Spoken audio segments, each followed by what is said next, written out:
CV की धर्मपरायणता, उदारता, दयालुता एवं परोपकार की ख्याति स्वर्गलोक में भी पहुंच गई थी।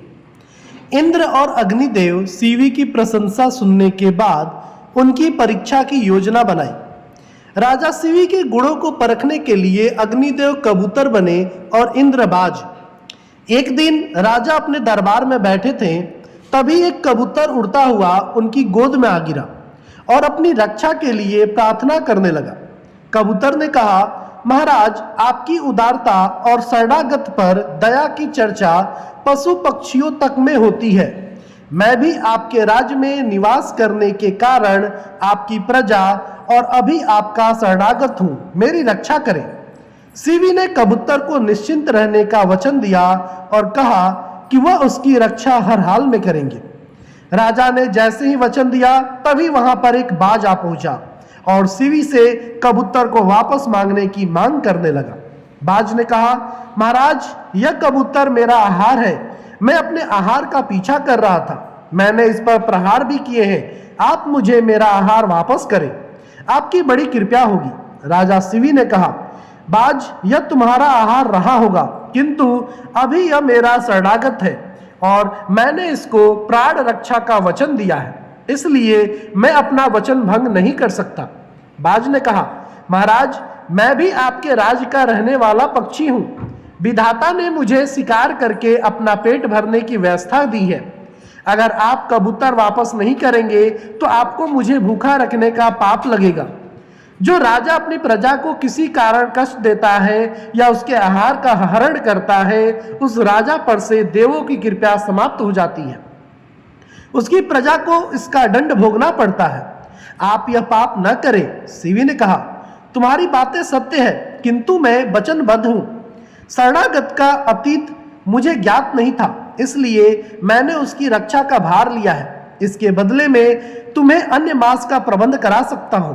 बाज बोला, आप न्यायप्रिय हैं। मैं आहार प्राप्ति में स्वयं समर्थ हूं। इसका प्रमाण आपकी गोद में बैठा कबूतर है।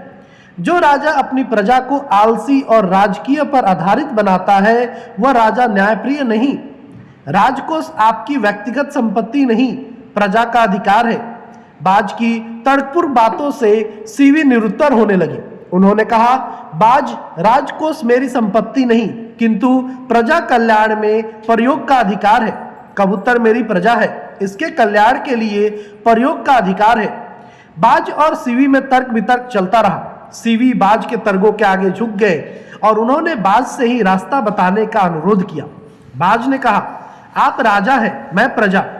प्रजा को संतोषजनक पारितोषिक दीजिए। सीवी ने कहा, हर व्यक्ति को सबसे प्रिय उसके अपने शरीर का मांस होता है। मैं कबूतर के बदले अपने शरीर से मांस काट कर दे सकता हूं। बाज इस पर सहमत हो गया।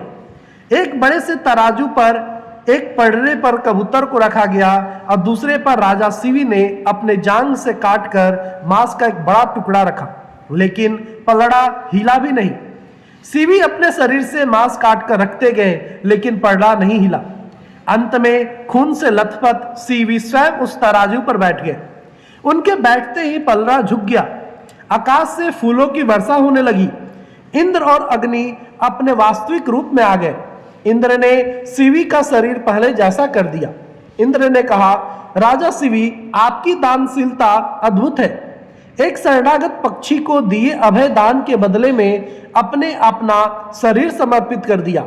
आपकी कृति संसार में तब तक बनी रहेगी जब तक यह पृथ्वी और आकाश अपने स्थान पर है। अग्नि ने वर दिया, मेरी प्रचंडता न आपको विचलित करेगी और न आपका अहित करेगी। देवता सीवी को वरदान देकर स्वर्गलोक चले गए। अपने वचन पर अडिग रहने और दूसरों के प्रति दया प्रदर्शित करने की भावना से इंसान देवताओं को भी वश में कर सकता। आपको ये कहानी कैसी लगी, कृपया कमेंट बॉक्स में कमेंट जरूर करें और मेरे चैनल पर नए हैं तो मेरे चैनल को सब्सक्राइब कर लें। धन्यवाद दोस्तों।